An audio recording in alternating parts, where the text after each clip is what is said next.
जिद्दी आदमी ने इतिहास रचा है, इतिहास केवल वही आदमी रचता है जिसके मन में कोई जिद आ गई हो। कोई भी संस्था अगर सफल हुई है, कोई भी इंडिविजुअल अगर सफल हुआ है, कोई भी बड़ा परिवर्तन आया है, उसके लिए एक आदमी को अपने मन में जिद लानी पड़ती है। दशरथ मांझी भी बड़ी कठिनाई में थे, जिनके बारे में आप सब जानते हैं। दशरथ मांझी की पत्नी लेबर पेन के कारण वो पहाड़ जो 55 किलोमीटर का था उसको पार नहीं करा पाए, उसको अस्पताल नहीं लेके जा पाया। उस आदमी को जिद आ गई, 22 साल लग गए, 55 किलोमीटर का पहाड़ एक छेनी और हथौड़ा लेके तोड़ डाला।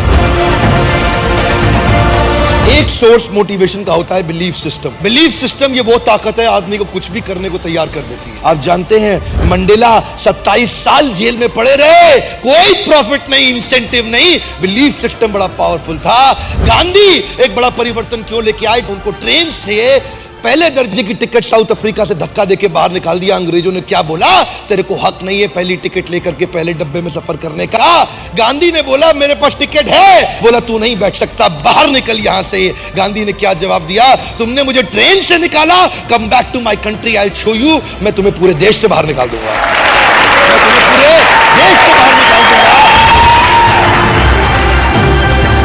एक आदमी कभी भी इतिहास रचता है किसी जिद के कारण, एक बिलीफ सिस्टम के कारण। यह बिलीफ सिस्टम कमजोर भी हो सकता है, मजबूत भी हो सकता है। यह बिलीफ सिस्टम ऑर्डिनरी भी हो सकता है, एक्स्ट्रा ऑर्डिनरी भी हो सकता है। मेरी कौम जो बचपन से बहुत तकलीफों के साथ रही, एक लड़के को उसने नॉर्थ ईस्ट के एशियन गेम जीतते हुए देख लिया, उस दिन उसको जिद आ गई कि मैं खुद अपने स्टेट का नाम करूंगी। उस दिन उसको जिद आ गई, बहुत बड़ी हो चुकी थी, आज तक कभी बॉक्सिंग नहीं करी, लेकिन उसने कमाल कर दिया। लोग जब भी कमाल करते हैं किसी जिद के कारण करते हैं। ऑर्डिनरी मेंटालिटी के लोग ऑर्डिनरी जीवन बिता करके मर करके चले जाते हैं संसार से, उनको कोई नहीं पूछता। केवल एक्स्ट्रा ऑर्डिनरी आदमी कर सकता है कोई काम। ऐसा कोई हिंदुस्तानी जो भगत सिंह के बारे में ना जानता हो। उसके पिताजी ने बोला, उसकी मां ने बोला, बेटे तेरी शादी तय हो गई है, तेरी शादी तय हो गई है। कानपुर चिट्ठी लिख करके भाग गए छोड़ के वहां से, कि बोले कि मैंने अपना ये शरीर आज अपने देश को दे दिया है, बहुत बड़े कारण के लिए। एक लड़की को नहीं देना चाहता ये जीवन, पूरे देश को देना चाहता हूं। बड़ा जिद्दी आदमी थे। आज एक जिद्दी आदमी ही कोई बहुत बड़ा काम कर सकता है। उसके लिए चाहिए बिलीफ सिस्टम। जानते हैं कोई भी व्यक्ति आप देख लीजिए, चाहे लिंकन हो या गांधी हो या टेरेसा हो या बच्चन हो या मंडेला हो या कोई भी हो, हर आदमी के जीवन में बड़ा संघर्ष था, पर उसने एक काम किया, bounce back. If you don't help you to help yourself, nobody in the world can help you to help yourself.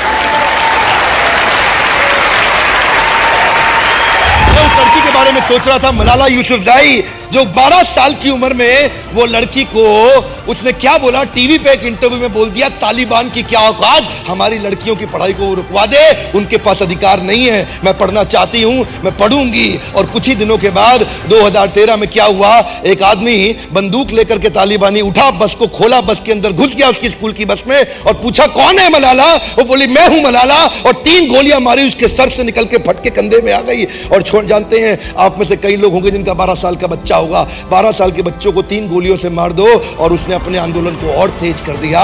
Nobel peace prize, दुनिया का सबसे बड़ा अवार्ड उसको मिला, उसी लड़की को, इतनी छोटी उम्र के अंदर। एक व्यक्ति इतिहास तभी रचता है जब वो जिद्दी हो जाता है। जिद को बड़ा करना चाहिए, अपनी जिद को बड़ा करो, अपनी जिद को पालो। जिस दिन इतनी हिम्मत आ गई, आप अपनी जिद को पाल के बड़ा कर गए, आपको सफलता के नए रास्ते मिल जाएंगे, और अगर नहीं मिले तो आप खुद नया रास्ता बना देंगे।